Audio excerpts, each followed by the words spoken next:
état d'esprit vous êtes, Alexandre Benalla? Dans quel état d'esprit? Vous avez eu le président Macron? La main dans la poche, un léger sourire aux lèvres, comme si de rien n'était. Ce matin, face à la commission d'enquête du Sénat, Alexandre Benalla a l'air de tout, sauf d'un homme stressé.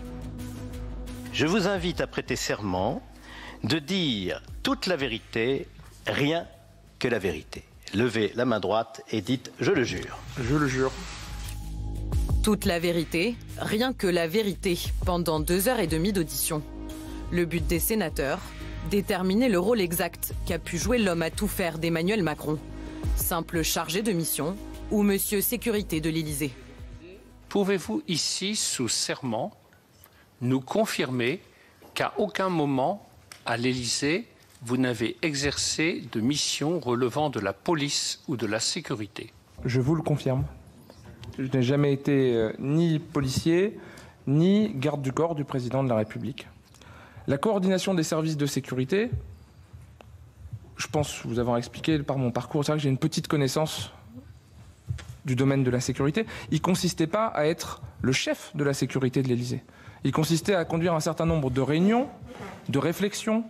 Pour répondre très précisément, ce n'était pas une fonction opérationnelle de sécurité, c'était une fonction administrative.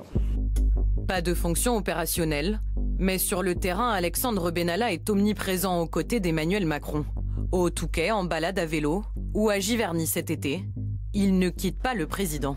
Pourtant, face aux sénateurs, il refuse d'endosser le costume de bodyguard. Je regrette de vous dire, je n'étais pas le garde du corps d'Emmanuel Macron. Je n'ai jamais été le garde du corps d'Emmanuel Macron. À partir du moment où vous êtes dans une tâche où vous faites l'interface entre le candidat et un certain nombre de personnes, où vous êtes un facilitateur, vous avez une proximité physique avec la personne. Une proximité révélatrice de l'existence d'un service de sécurité parallèle à l'Élysée. Officiellement, c'est le groupe de sécurité de présidence de la République, composé de gendarmes et de policiers qui protègent le président. Mais en coulisses, Alexandre Benalla aurait imposé ses propres règles.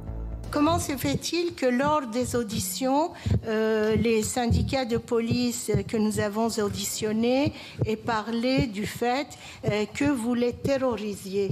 Si les policiers d'élite du GSPR et les gendarmes d'élite qui appartiennent au GIGN et qui sont détachés pour emploi au GSPR me craignent ou me craignaient, je suis assez inquiet pour la sécurité du président de la République, en effet.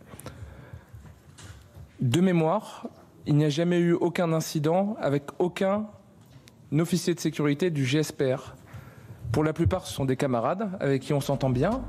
Des camarades dont Alexandre Benalla allait peut-être changer la carrière, puisqu'Emmanuel Macron l'avait chargé en personne de réorganiser la protection du président de la République. Il s'agit non pas de la création, comme j'ai pu l'entendre ici ou là, d'une milice ou d'une garde prétorienne, etc.